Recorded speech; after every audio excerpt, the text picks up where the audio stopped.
His best round of the fight here in round 10. There's a right hand. Down goes Moore. He's flat on his back. He may not get up. Not maybe. He's not moving. Moore could be about to lose the heavyweight title. I don't believe this. Joe Cortez pulls up the count. It is over. Holy and George cow. Foreman has pulled off the miracle that no one thought possible. George Foreman Moore is done it. still down. Moore cannot get up. He's still down. He doesn't know where he is. He's bleeding from the nose. He walked into a picture-perfect left-right combination.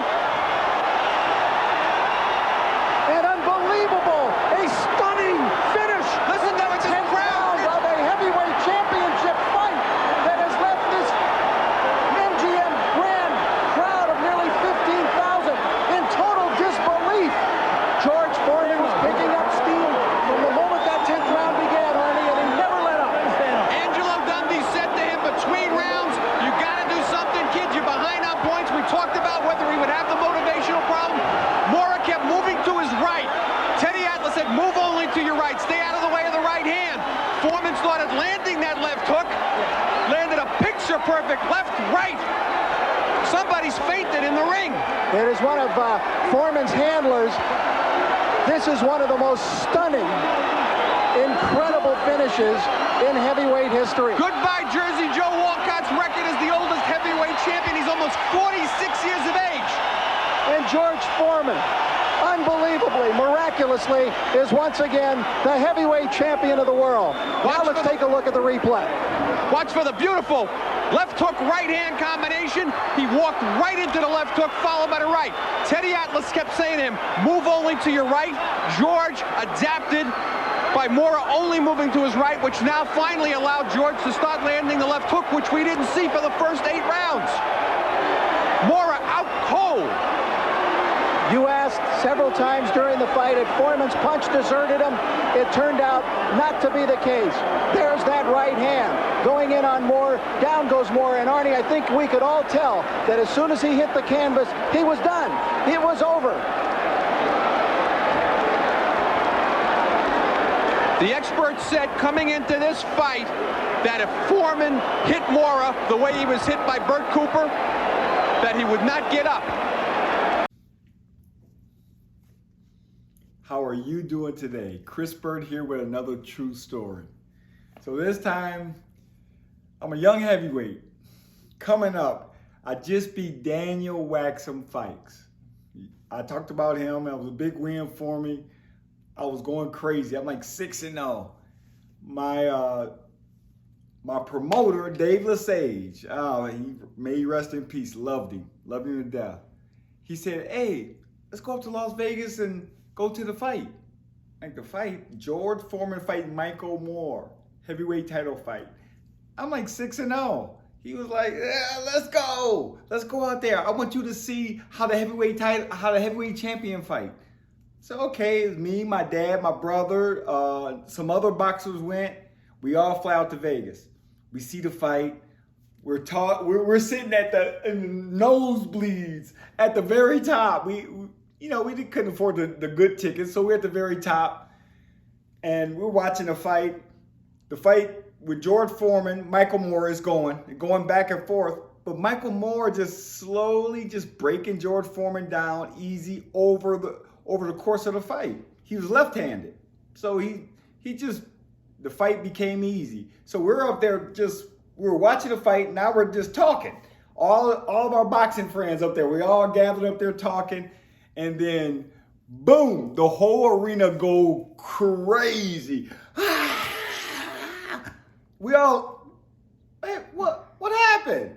No, he didn't. George Foreman, boop, boop, second punch, knocks him out. Out he go. We had to see it on the replay. We were like this, and the crowd was still screaming, going crazy. 45 years old, wins the heavyweight title. Major, massive shock. But for me, as a young heavyweight, I looked at the crowd, I was like, man, I want to be here. I want to be champ. I was 6-0. So Go back home. I'm excited still. I'm like, that was the heavyweight title fight. It was great. All that happens. A couple of years go by. George Foreman had lost his title at the time, but he's still in the mix. I mean, he was still fighting. I think he was like 47, 48, still boxing, still, doing his thing. And I wanted to fight him. I'm a young heavyweight. I'm like, that's a former great. So a couple of years later, I'm still boxing. I have fights. I'm coming up, and I had my first TV fight. My first TV. Well, not even my first TV fight.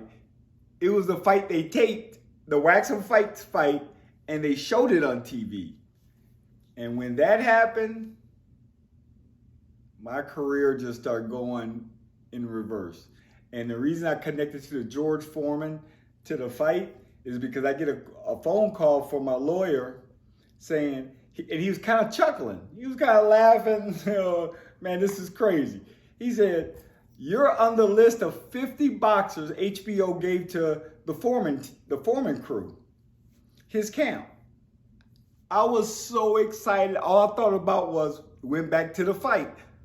Oh man, I may get a chance to fight George Foreman. I'm on the list. I'm on the list. And he said, all right, calm down. But it's one fighter on the list he don't want to fight. And I'm thinking, well, it's probably me. That's why you're calling. Yes, you. Wah, wah, wah. That happened my whole career. George Foreman I admire. 45 years old, coming back to 45. And look, he wasn't like cut up, real muscular. He came back, did his thing, and people don't know. He came back at 38. That's 7 years. He tried. He fought Evander Holyfield and lost. He could have gave up. He tried. He tried again. Getting beat up in certain fights, swelled up. I mean, he would be swelled up. He would win, but he would take a beating. Imagine how he felt when he went home. And to keep trying and coming back, shout out to George Foreman. Shout out to George Foreman in that. But no shout out to George Foreman because he didn't want to fight me. Come on, George. You should have been like, I want to fight him. But I know Michael Moore, it was a tough fight. Fighting a lefty, a heavyweight. And George probably never really fought a lefty. And I'm a tricky one. They call me the trickster. The trickster. So I could make you miss. And I still got it. So that's my George Foreman story. I wish I could have fought him. But 50 guys? 50? And I'm the only one. And the smallest one out of that whole bunch, the little guy, I can put in work. And I still have the same tricks. Follow me on my comeback. Follow me, the future middleweight champion. It may sound funny. Look how I look. The future middleweight champion? Yeah, I am the future middleweight champion. I want you to repeat after me. Who's the best in the world? I am. Who's the best in the world? I am. Who's the best in the world? I am. I say that to myself every day. Who's the best in the world? I am. Because it's only me. I am. I don't care what you do. I don't care what you're going through. I don't care about anything. All that stuff. You're the best in the world. You shouldn't care about it either. Just, I'm the best in the world. I don't care if you're a stay-at-home mom. I don't care if you're in chronic pain. I know all about that. I don't care what you're doing. You're the best. Have the best day ever. Always. Don't let people set you off your game, push you off your game. No, stay the course the whole time, your whole life. Have a great life, no stress. You're the best in the world. You are. Remember that. You are. You are. You are the best in the world. Byrd'S signing out.